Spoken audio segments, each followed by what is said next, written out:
This is a big one that families get concerned about a lot, which is atlantoaxial instability. This is our neck bones. So way up in our necks, we have several what we call cervical vertebrae, and the second cervical vertebrae has this little kind of finger-like projection called a dens, and there's a ligament that holds our dens to our first cervical vertebrae, which is what allows us to kind of rotate our head from side to side. But that ligament, like almost every other ligament we've been talking about today, can be a little bit hypotonic in people with Down syndrome. So if we look from above, we see that this is the dens looking kind of in a cross section, so from above down, and this is that C1 or the atlas or the first cervical vertebrae here. And that, if you can imagine, if there's a ligament here holding it in place, if that's a little hypotonic, it can compress this structure back here, and that's our spinal cord. And so, of course, spinal cord compression is something we worry a lot about if the child could potentially have atlantoaxial instability. And so it used to be that everybody with Down syndrome would get a neck x-ray or a cervical spine x-ray. In fact, up until 2 years ago, that's what we were doing. The problem is that we recognized that neck x-ray had both what we would call poor positive predictive value and poor negative predictive value, which means you could get the x-ray, it could show something potentially abnormal, then we would send them on to neurosurgeons or orthopedic surgeons, and then they would do an MRI, which would require sedation or anesthesia, which is a risk in itself. The MRI or CT scan would come back normal, and then this neurosurgeon or orthopedic surgeon would say, just keep getting x-rays on them every year. And nothing ever would happen to those people. And then we would have the converse, where we would have a normal x-ray. We would get them around 3 to 5 years of age. And then the child would fall off the diving board, hit their head, and they would have a traumatic neck injury. But they had a normal x-ray before. So it wasn't good at picking up problems, and it also was good at picking up problems that weren't there, if that makes sense. And so we stopped getting the routine x-ray. And now what we do is we encourage all of the doctors to do a full and complete neurologic exam at every visit on every patient with Down syndrome.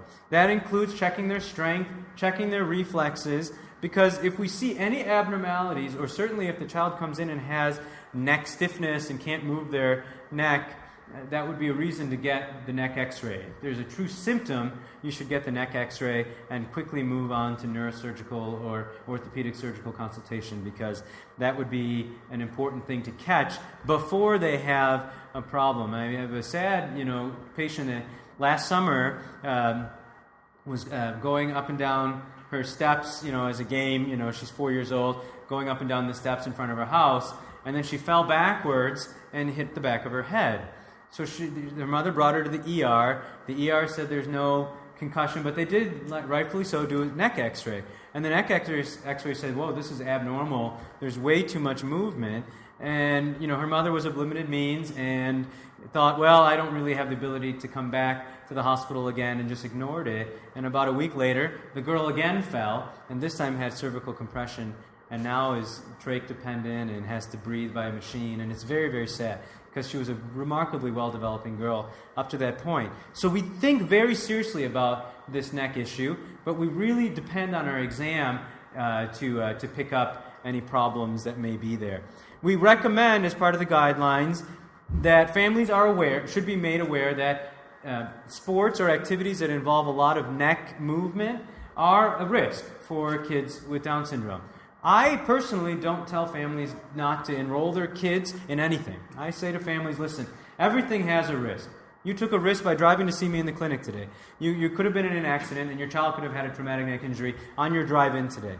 But at the same time, if your child says, I really like football and I really like cross-country, well, I would say, how about you do cross-country? Okay, so if there's an option for that child, they should really engage in the option that maybe puts them at a lower chance of getting a neck injury. But there's no right or wrong answer. Every family has to make that decision on their own. You should just be making an informed decision that things that require a lot of neck flexion and extension do put the child at higher risk of neck injury.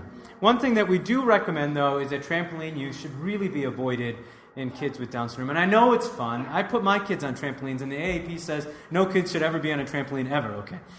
But AAP says a lot of things. AAP says you shouldn't ever feed your kid hot dogs too, but who can live without hot dogs? So, but trampoline use is one where we know that an uncontrolled fall from a trampoline, which pretty much any fall from a trampoline is going to be uncontrolled, is a real risk for neck injury, especially in kids with Down syndrome. So we want to be very careful, particularly if there's multiple people jumping on the trampoline at the same time, because when your child falls, the other kid falls on top, that's usually when most of the neck injuries happen. So very important to be aware of the dangers of trampoline use. And then we talked about the rest of this stuff already. Seizures are a little bit more common in kids with Down syndrome and adults as they move on in life. This mother sent me this video. She gave me permission, of course, to show it. So I'll show you this video. She noticed that movement. And she noticed that, and you'll see it again, that movement was coming very rhythmically. I think it was like every 15 or 20 seconds, the baby would kind of do this jerk like there. And she said, what is that? Is that normal? And that was very concerning for me for what's called infantile spasms, which happen a little bit more commonly in people with Down syndrome and are extremely important to find early on. And this was the first time she had noticed it. It was like within the week. And she sent me this video. I guess the modern technology is great. And we were able to start this child on treatment for infantile spasms very early, which ended up being great for him in the long run. So it's important for us to think about seizures. Moya is a very rare condition, but happens in kids with Down syndrome. I'm not going to go into too many details about it, but essentially it's a malformation of the blood vessels in the brain. Incredibly rare, but I put it on there because it's a little more common in people with Down syndrome. Alzheimer, we used to, when I was in medical school, which wasn't all that long ago, 10, 15 years ago, they used to tell us in our medical textbooks that everybody with Down syndrome gets Alzheimer's disease. And Dr. Bulova is here now. He does our adult center in Pittsburgh.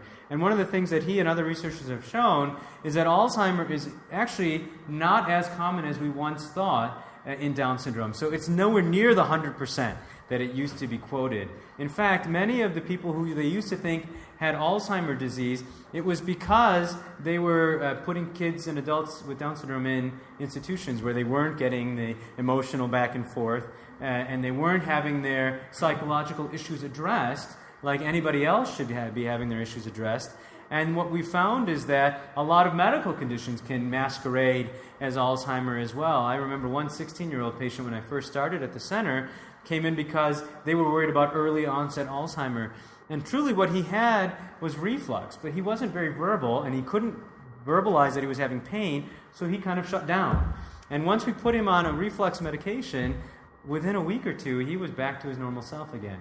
So it's really important for us to recognize what looks like Alzheimer's, especially if it's happening very early in life, is probably not Alzheimer's, and we need to look for other conditions that could be causing it. Dental issues, I'm not a dentist, and I don't pretend one or play one on TV, but anything that happens with the teeth happens more commonly in people with Down syndrome. So you can have delayed eruption of your teeth. Very commonly, our kids don't start getting teeth until 12 to 18 months of age. But even as they get older, their primary teeth may not fall out on their own, and they may get 2 rows of teeth, adult teeth behind the primary teeth.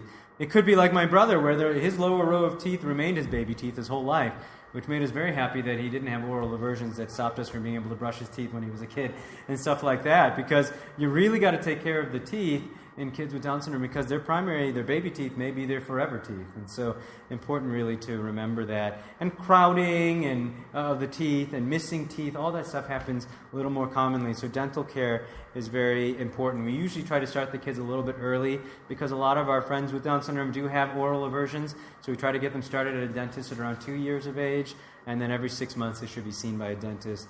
And we really enforce the importance of toothbrushing in the kids.